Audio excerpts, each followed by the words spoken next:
Should you get flood insurance for your property, and how at risk is that property for flooding? That answer? More complex than you may think. And City Council will meet on Monday evening. What's on the agenda? Plus, more good news about vaccines in our community. We'll talk about all of that this week ahead.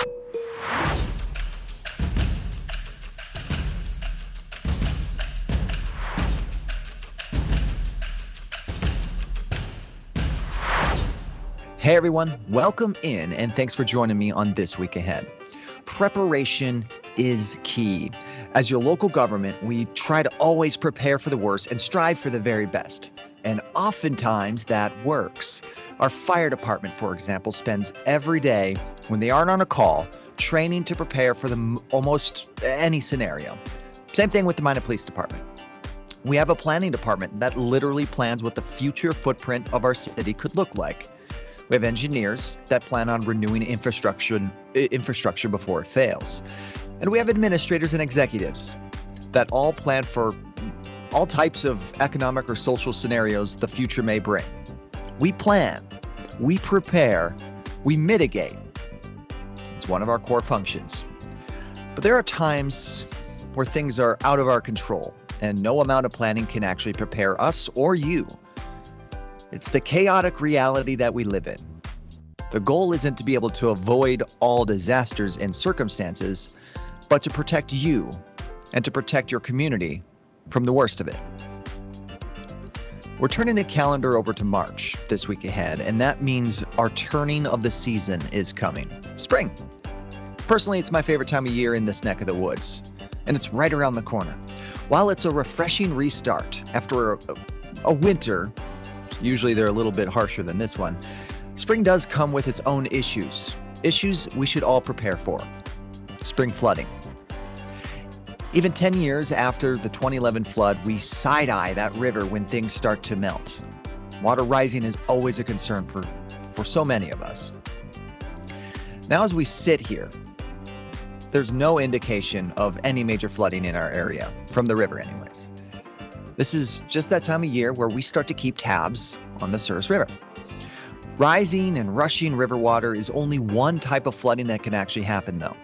Spring is also a time when runoff flooding can occur outside of the valley. It's why we have a street crew that spends time trying to steam frozen sewer drains to make sure that water can rush through after an overnight freezing. It's why we build stormwater sewers to begin with. It's also why flood insurance should not be out of the question, even if you're out of the valley. That's what I want to bring up this week ahead. 20% of flood insurance claims, according to FEMA, come from people with homes located outside of areas considered as high risk. And soon, more of us in Minot will be considered high risk by FEMA risk maps. FEMA is set to replace our old risk maps with new ones that will rate many, if not all people that were flooded in 2011 into a high-risk zone, which will mandate flood insurance if you have a federally backed mortgage. A change that we've been expecting for some time. You don't need a mandate to justify insurance, though. That's kind of the point here. You should take time before spring rolls around to investigate if flood insurance is correct for you and your property. And that's because Mother Nature doesn't have a flood map. It's always good to be prepared. After all, preparation is key. Now, if we're going to talk about flooding, I think it is important to bring in Minot's floodplain manager, our city engineer, the guy that's responsible for all the good things that we do for the city. Let's start with that. It's Lance Meyer. Lance, how are we doing today? Hey, doing great, Derek. Thanks. Now, I want to be careful during this conversation when I use the F word, right? Because 2011, albeit about 10 years ago, is still fresh in many people's minds. And we're approaching spring, and that can cause issues of flooding, whether it's runoff or what have you. Aside from the obvious river rising scenario, what types of flooding do we typically see here in Minot, and how can we mitigate those risks? Actually, the typical flooding that we see, it's not from the river. It's from street flooding or backyard drainage issues, those sort of flooding instances that occur. So, I think the misconception that a lot of folks have, and rightly so, because you don't think about some of these other things. But you know, I don't live near the river, so therefore I don't need flood insurance, or I don't have to think about flooding. But it's a serious risk that Minot residents and other residents all across the country have to face, and that's where flood insurance comes in. Flood insurance will cover you if there's, like a storm sewer backup in the street. It requires one adjacent parcel to yours, and that includes the street. So if, say, for instance, on your street, there's a catch basin nearby, the city of Minot gets a really large storm, and the system can't handle it. And the street would flood, and that would damage your property somehow. If you have flood insurance, you're covered for that. If you don't have flood insurance, you're not. So that's why we recommend everyone look into it, and evaluate your risk and talk to your flood insurance agent about your options, and they'd be happy to help you. Yeah, our theme today is really preparation, and that's where flood insurance comes into play here. Is it's preparing for the worst, hoping for the best sort of situation. Right. Now, as a government, as a local government, we're spending millions, $billions on flood control, but we know that, as you said, some of our larger, more common risks, I guess we could say, is those acts of Mother Nature in between those big historic floods. As a local government, what are we doing to try to help people with some of these flooding concerns? Well, we've done a lot of work here lately in the last several years on fixing some of these neighborhood drainage issues.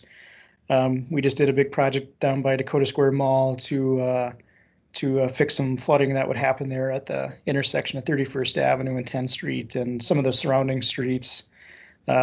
We've done work over by Edison Elementary. We've done work over by 12th Street Southwest and 21st Avenue Northwest, for instance, over the years. So we've been trying to go back into some of these neighborhoods and design a storm sewer system to handle the urban growth that's occurred, in some of these areas since the 60s. And, now we're going back in and making sure that they have the adequate infrastructure. We also, in addition, we provide some support to folks if there is a drainage complaint. We look at it and see if we can help. A lot of times when it comes, like neighbor to neighbor, some folks will call with a concern, hey, my neighbor is pointing their sump pump lines or their gutter lines, towards my house. What are you going to do about it, city? Well, that's a private property thing, and we don't really get involved in that kind of stuff. And a lot of times it's just, I don't think people really know that they're causing an issue, and it's more of just neighbors need to go and talk to each other and work through some of those things. So, we have helped in some instances in that kind of regard. Not something we get involved with a lot, but we can if some folks ask for that. One of the other programs that we have a lot of staff time involved in is the community rating system, or CRS, it's often called. We have all sorts of resources and programs that we've developed, make available to the public, either through your water bill. You'll see we work with the county on a hazard mitigation plan. We work with the state and others on developing programs to get information out to residents so that they can help them understand what flood risk means and what they should be looking out for and how to be prepared. Now, that CRS program is really important, especially for this next topic I want to bring up with you, Lance, because it raises awareness. It helps people understand flood risk, and also can save them money. And that's going to be more important as we approach the reality, the inevitability that we've been talking about for maybe 5 years now, and that's the remapping from the FEMA risk map in our community. We've had this volley back and forth with FEMA, it seems, for a while. We've talked publicly about these pending changes with these flood risk maps before. Of course, now those maps, for those unacquainted, those will determine who will be required to carry flood insurance. It will likely reclassify just about anybody that was in the flood. Correct me if I'm wrong here, Lance. At some point, like I said, it's been a back and forth over at least a year with FEMA to get those ratified. Where are we in the process of these changes, and when do you think we'll get a final look at what these maps look like, and when we can start essentially communicating out to our residents on when that insurance will need to be carried for their properties? I think the important thing to remember in this remapping effort that we're undertaking with FEMA is just because the maps aren't adopted yet doesn't mean the risk isn't there. Yeah. The maps are a tool that flood insurance agents use to rate your policy. They're also a tool that's used to help explain what your risk is. You know, one thing we need to be careful of is trying to say that we don't need to worry about having flood insurance because I'm not currently in the 100-year floodplain according to this map.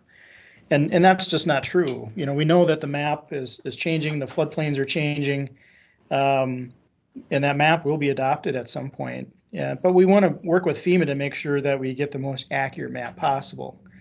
And that's why we had to submit an official appeal. Not that we're completely discounting the work that was done, but we feel there's a more accurate result that reflects the risk to our citizens, and we want to make sure that map is as accurate as possible.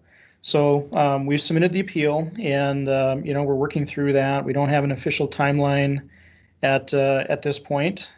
I don't think the maps are going to change in 2021 just based on some of the timelines. That could change, but I guess from my seat, that's kind of what it looks like. It might be in 2022 or sometime later. So it just kind of depends on how that process goes with FEMA. So we don't have an exact timeline yet. I want to refocus on something that you already made mention, and it's really an important point. I'm really glad you started that way. Just because the maps aren't active doesn't mean the risk isn't there. These maps are essentially clerical communication points to say this is where the risk is from what the data we have, right? Right. So the more we talk about this with the citizens, especially those in the valley, but even outside the valley, when we're talking about springtime and potential runoff or any kind of inclement weather, there's that notion of the requirement is being focused on more than the risk itself. What do you think is the best way to get that across to people in our community, that this is about the potential for flooding, not necessarily from the river, but that too. But what's your biggest pitch as the floodplain manager for people to contact their insurance representative to really dive into what it could, what the ROI for carrying this insurance would be? Well, I think FEMA puts out a statistic that I think is very telling. In a typical 30-year mortgage, you have a 26% chance of having flood damage, right? That's higher than the percentage of a house fire. It's one of the highest perils that exists in the insurance world, and that's why really only the government sells it through FEMA, through your insurance agent. So it's a common risk, and I think that's something that everyone should be aware of, regardless of if you live next to the river or not. We have 5 major tributaries or coulees that run through the city, either right through it or in our extraterritorial zone. Like I mentioned earlier, it's spring melt time. If we have a freeze in the middle of the night and a catch basin ice up and we have a quick melt the next day, you could have kind of a flash flood situation happen. I mean, these things happen in nature. It's just part of how the world works. So be prepared for it. Meanwhile, your team and the team at Public Works, in partnership with the SRJB, will continue to try to work on flood control, any kind of other infrastructure measures to kind of help mitigate these in the future. But Mother Nature doesn't have a flood map. She doesn't really care. She may decide to do something on her own volition. That's why it's important for you to check out your risk of your property. Anything else we missed, Lance? No, I think that covers it, Derek. There's a lot of information there, and we just want to say again, we're a resource for the community. If you have questions about drainage or flooding, or you want to know your risk or information like that, we're certainly here to help. If you have specific flood insurance questions, call the experts. Call your flood insurance agents. They're the ones that deal with that type of work every day, and they'd be happy to help you as well. So And I think we as a team with the insurance agents, city staff, and others in the community, we're here to help our citizens. We want to make sure that they understand that. All right. Thank you for your time today, Lance. Now, I'm going to make you do this a couple more times. I know in the very near future as we get into construction season as well. So you're not totally off the hook from me just yet. Yeah, we have a lot in store this summer, that's for sure. Yeah, and we're going to talk about that, but that's for further weeks ahead. All right, thanks once again. That's Lance Meyer, our city engineer, our floodplain manager, and the man with the plan. Appreciate him joining us on This Week Ahead. Here we are, another week, another success story towards a post-pandemic world. News broke this week that North Dakota has passed 200,000 doses of vaccinations administered. Over 16% of the state has had at least one dose, bringing us a step closer to known herd immunity and a step closer to the end of the pandemic that took so many American lives and way too many North Dakotans. First District is now offering the vaccine to anyone 65 years or older, and also to any person from 18 to 64 with 2 or more medical conditions. Tack on the fact that Johnson & Johnson vaccine is showing some promise with a single dose, and they may have about 20 million doses ready for distribution by the end of March. My point here is we're getting there. Little by little, step by step, shot by shot. We're just shy of 1 year since the first case was reported in North Dakota, right here in Minot. And we're close. We're so close. And this week ahead, we can all get just a little bit closer. Check with your physician. Check with First District about vaccines if you fall under any of those aforementioned categories. Stay tuned as we get a little bit closer and those vaccine tiers move ahead. And COVID-19 infections, the infection rate, and deaths we have seen, they continue to fall across the state and across our community. We still do plan to be a part of the tracing and detecting portion of the COVID-19 mitigation strategy as we get those vaccines that continue to roll out. We've set a schedule for the entire month of March now for rapid COVID-19 screening at Fire Station 1. To make this simple, it's unchanged from the previous 2 weeks. Here's a little reminder. Monday 8 to 2, Thursday 2 to 7, Saturday 10 to 2. We'll continue to monitor everyone's usage for the screening and we will adjust as needed. Remember, if you're feeling symptoms, isolate yourself, stay home until you can get tested. These rapid screening tests do not qualify for most international travel. Make sure you prepare beforehand if you plan on making any kind of traveling arrangements. Now, this week ahead, you get another dose of local government with a regular scheduled city council meeting on Monday evening. On tomorrow's agenda, you'll hear from Mayor Sean Sitma as he outlines his last 4 weeks or so in his monthly mayor's report. Lisa Clute from First District Health will present an update to City Council on how those vaccine tiers are going from her perspective and for First District. And Council will likely hire an architectural consultant to design and lead the reconstruction of a new City Hall building in downtown Minot. Take a peek at the full agenda for yourself. You can do that by visiting minotnd.org/agenda center. And if you're interested in watching the meeting unfold live, we will be live on all your favorite social media pages, plus Midco Channel 19.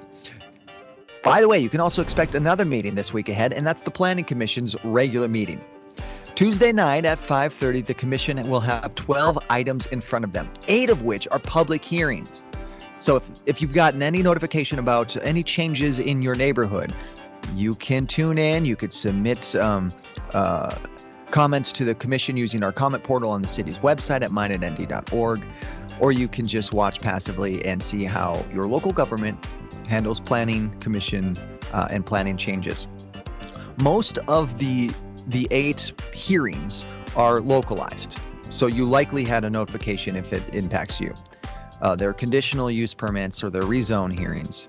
But 2 of those instances of the 8 public hearings are city business, and that includes an amendment to the master plan to make way for a potential transfer facility at the landfill, an important step for a potential future of recycling.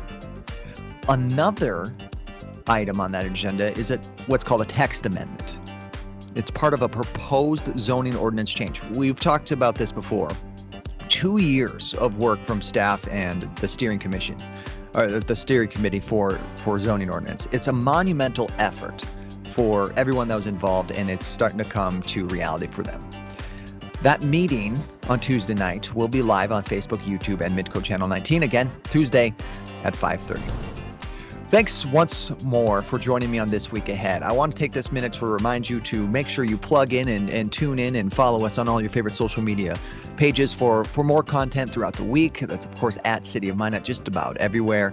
And, of course, if you have questions that you want us to address, either on social or here on This Week Ahead, send us those at any time.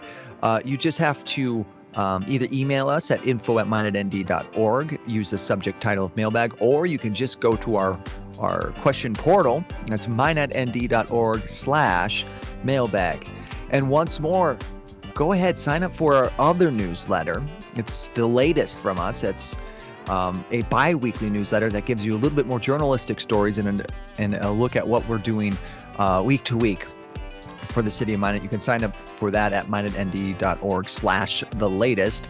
And please, please, please, if you are listening to this on audio version, download, rate, and subscribe to us on all of your favorite podcast apps. We do have a podcast for this. It'd be great if you could just give that a little bit of support and try to drive up our numbers a little bit so more of your neighbors can get more of this information. That'll do it for me. I want to thank you once again for joining me on This Week Ahead, and enjoy This Week Ahead.